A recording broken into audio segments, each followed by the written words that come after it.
M'dzina la Atate ndi la Mwana ndi la Mzimu Woyera. Amen. Ndi chimwemwe ndikulandireni abale nonse inu abwenzi mamembala a bungwe la Tiyankhule na Ambuye ku programu ina ya mawu a Mulungu lero pa 9 January 2022 ndi la Mulungu ndipo la Mulungu la chaka cha ubatizo wa Ambuye Yesu. Mawu athu oyamba achokera m'buku la mneneri Yesaya mutu wa 40 kuyambira ndime ya 1 mpaka 5 kupitiriza ndime ya 9 mpaka 11 ndipo amene atiwerengere ndi Edith Bwanamali. Mawu athu achiwiri akuchokera mkalata ya Paulo oyera kwa Tito mutu wa 2 ndime ya 11 mpaka 14 kupitiriza mutu wa 3 ndime ya 4 mpaka 7 ndipo amene atiwerengere ndi Andrew Francis Mzondola. Utenga wathu oyera ukuchokera pa Luka mutu wa 3 ndime ya 15 mpaka 16 kusapitiriza ni ndime ya 21 mpaka 22. Mawu a m'buku loyera. Mawu a m'buku la mneneri Yesaya mutu 40 ndime ya 1 mpaka 5 kuzanso ndime ya 9 mpaka 11. Atontozeni mtima anthu anga, akutero Mulungu wanu. Muwalankhule mofatsa anthu a ku Yerusalemu, muwawuze kuti nthawi ya mavuto awo yatha, machimo awo akhululukidwa. Ndinawalanga mowirikiza chifukwa cha machimo awo. Kukumveka mawu akuti konzani njira ya chauta mthengo, lungamisani msewu wa Mulungu wathu m'chipululu. Chigwa chilichonse achizaze, phiri lililonse ndi gomo lililonse alitsitse. Dziko lokumbikakumbika alisalaze, malo azitundazitunda awasandutse zidikha. Motero ulemerero wa chauta uzaoneka, anthu onse azaona. Chauta mwini wake ndiye amene wanena zimenezi. Kwera pa phiri lalitali, iwe wokalengeza uthenga wabwino ku Yerusalemu. Fuwula mwamphamvu, iwe wokalengeza uthenga wabwino ku Ziyoni. Kweza mawu ako, usaope, iwe uza mzinda wa Yuda kuti Mulungu wanu akubwera. Zoonadi Ambuye chauta akubwera, kuzaweruza mwamphamvu, ndipo akulamulira ndi dzanja lake. Akubwera ndi malipiro ake, asogoza mphotho yake. Azasamala nkhosa zake ngati m'busa, azasonkhanitsa ana ankhosa ndi kuwakumbatira, ndipo azasogolera bwinobwino nkhosa zoyamwisa. Mawu a Ambuye. Tithokoze Mulungu.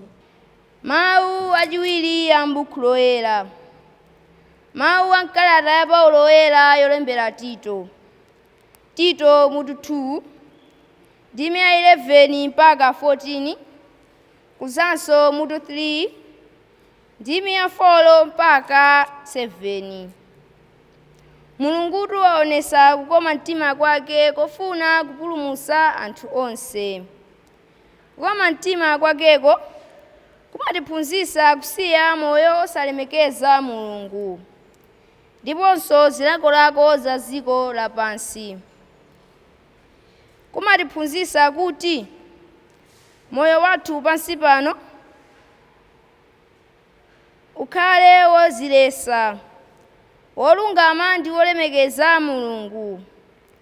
Pajatu tikudikira tsiku lodala limene zidzachitike zimene tikuziyembekeza, pamene Mulungu wamkulu ndi mpulumutsi wathu Yesu Khristu adzaonetsa ulemerero wake. Paja iye adadzipereka chifukwa cha ife kuti atipulumutse ku zoyipa zathu zonse ndi kutiyeretsa kuti tikhale anthu achangu pa ntchito zonse zabwino. Koma pamenepo Mulungu mpulumutsi wathu adaonetsa kukoma mtima kwake. ndiponso chifundo chokonda anthu. Choncho adatipulumutsa osati chifukwa cha ntchito zathu zolungama zimene tidazichita, koma mwa chifundo chake pakutisambitsa. Adatisambitsa mwa Mzimu Woyera pakutibadwitsa kwatsopano ndi kutipatsa moyo watsopano. Mwa Yesu Khristu mpulumutsi wathu, Mulungu adatipatsa Mzimu Woyerayo molowa m'manja. Adachita zimenezi kuti mwakukoma mtima kwake tisanduke olungama pamaso pake, ndipo tikalandire moyo wosatha umene tikuyembekeza. Mawu a Ambuye. Ambuye akhale nanu, akhalenso ndi mzimu wanu. Uthenga woyera monga adalembera Luka woyera. Ulemu kwa inu Ambuye. Luka mutu wa 3 kuyambira ndime ya 15 mpaka 16 kupitiliza ndi ndime ya 21 mpaka 22. Chiyembekezo cha anthu chidayamba kukula, ndipo onse ankaganiza za Yohane kuti kapena ndiye mpulumutsi wolonjezedwa uja. Tsono Yohane ankawauza onse kuti, ine ndimakubatizani ndi madzi, koma akubwera wina woposa ine, ameneyo ine ndine wosayenera ngakhale kumasula zingwe za nsapato zake. Iyeyo azakubatizani mwa Mzimu Woyera ndiponso m'moto. Tsiku lina anthu onse aja atabatizidwa, Yesu nayenso adazabatizidwa. Pamene iye ankapemphera, kuthambo kudatsekuka, ndipo Mzimu Woyera adatsikira pa iye, akuoneka ndi thupi ngati la nkhunda. Tsono kudamveka mawu ochokera kumwamba akuti, iwe ndiwe mwana wanga wapamtima, ndimakondwera nawe kwambiri. Uthenga wa Ambuye. Ulemu kwa inu Ambuye Yesu Khristu. Ndinafotokoza abale okondeka kuti lero lino mu mpingo wa Eklesia Katolika tikuchita chaka cha ubatizo wa Ambuye Yesu. Ambuye Yesu, Mulungu Mwana, akubatizidwa.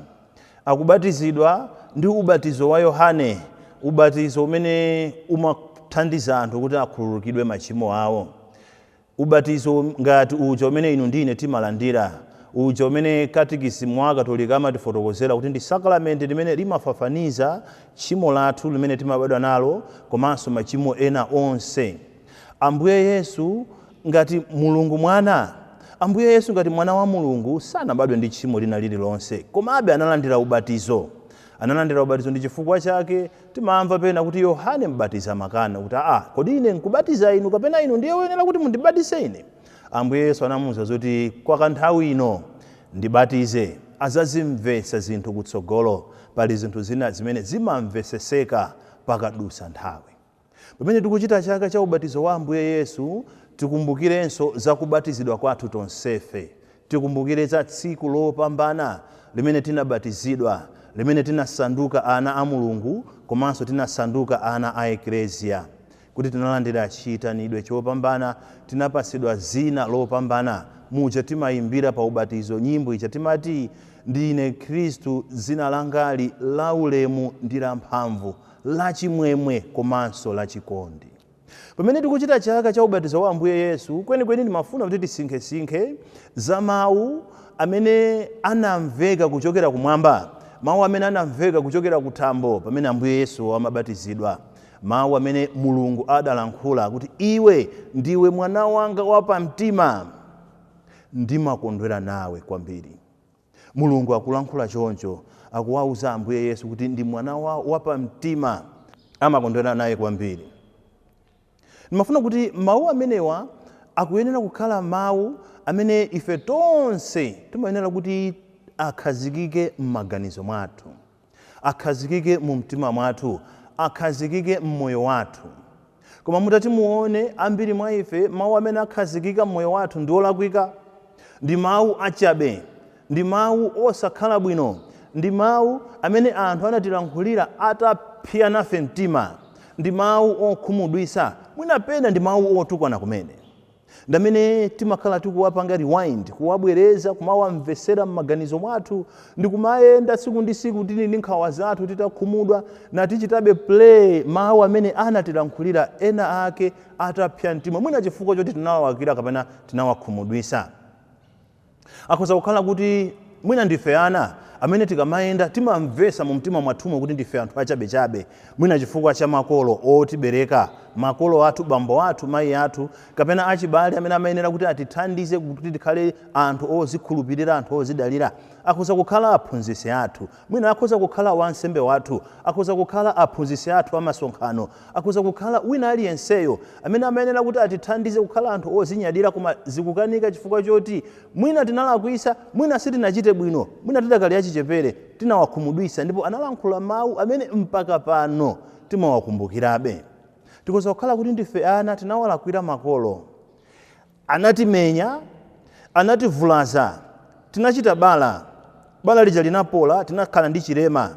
Chilemacho sichiwawanso ayi, koma timangokumbukira chili ngati souvenir yathu kuti nthawi ina yake nditayiputa ndala ina ndichapa kwambiri ndipo ina ndisira chipsera ichi. Timakumbukira choncho. Koma amanena kuti chipsera choopsa ndi chipsera chimene chimasalira mu mtima mwa munthu. Kuti akhoza kutimenya, tivulala, atithira mankhwala pabalapo, tichira tikhala ndi chipsera. Chikhoza tizichiona sichizipweteka. Koma chipsera chimene chimakhala chopweteka ndi chimene chimabwera chifukwa cha mawu olakwika amene ena ake atilankhulire, chifukwa choti mwina sitinachite bwino, mwina tinalakwitsa, makolo anatilankhulira. Makolo ambiri amakhala ndi chizolowezi chowanena ana obereka okha kuti galu iwe, kapena galu wa munthu iwe. Sindiziwa ngati alipo mwana amene anakula osawuzidwa apo kuti ndi galu wa munthu. Zimene ndimati ndikaganizira kuti makolo osatupena pake amazazitukwana okha, atamuuza mwana wawo kuti galu wa munthu kapena galu iwe, kuti mwanayo anachokera kwa ndani. Ndiye kuti abambo ndi galunso, amayi wonso ndi galu, ndi agalu awiri anabereka galu wang'ono. Choncho asanamutukwane mwanayo azitukwananso iwowo. Amuuza kuti ndiwe galu, amuuza kuti ndiwe chitsiru, amuuza kuti ndiwe opanda pake, ndiwe wachabechabe. Akhoza kumpasa mayina kuti iwowo akapasidwa sangakondwere nawo. Kumakhala mayina osiyana-siyana, inu mukuziwa mwina mayina amene munawapasa ananu, anthu amene mwina amene mumawalera, munawapasa mayina oti anacha akamayenda china chake chikachitika amangoti koma ine ndiyedi galu wa munthu basi. China chake chikasokonekera akumbukira chimene ena ake anamuuza atalakwitsa, anamusira chipsera chimene chili mu mtima ndipo chizavuta kuti chichokemo. Muganize za anthu mwina amene analakwitsa khaya ndi ku kampani, analakwitsa ku malo awo ogwira ntchito, ndipo abwana chifukwa chakupsya mtima, chifukwa cholusa, anawayitana onse ndi kuwalankhulira zinthu zosakhala bwino. Mwina siku kampani kokha ayi, muganizirenso za mnyumba mwathu, m'malo muja, m'makomo mwathu, paja timalembanso anthu antchito. Akhoza kukhala atsikana, akhoza kukhala anyamata. Ndiye chifukwa choti walakwitsa, mwina chifukwa choti waotcha chovala amasita, mwina chifukwa chokuti waswa kapu, waswa tambula, timulankhulira mawu osati zongokhuzana ndi zimene zachitikazo ayi, tinkumba za kumene iyeyo akuchokera.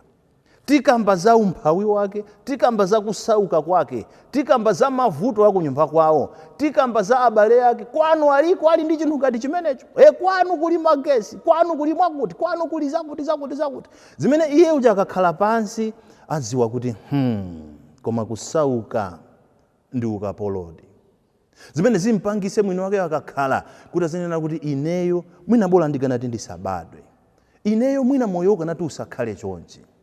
Tamulankhulira munthu mawu oti olomawa munene kuti sole pepa, sole yosakafuta, chimene iye uja mwamudinda mu mtima mwake, mwamudinda m'maganizo mwake, chifukwa munalankhula mutapsya mtima, ndipo mwalankhula mawu amene iye uja sazawayiwala. Inuyo mwayiwala chifukwa mwalankhula ndi.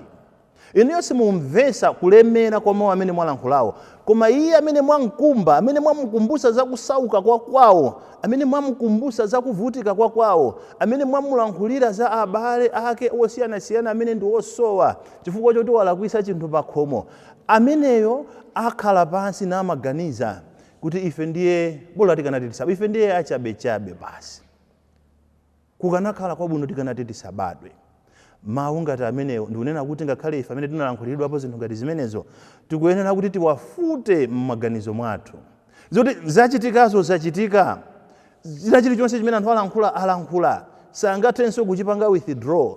Olo anene kuti pepaniyo sathandiza kuti usiye kumva mmene iweyo munthu unamvera mmene anakulankhulira. Koma upange replace mawu amenewo ndi mawu amene Ambuye Yesu akuwamva lero.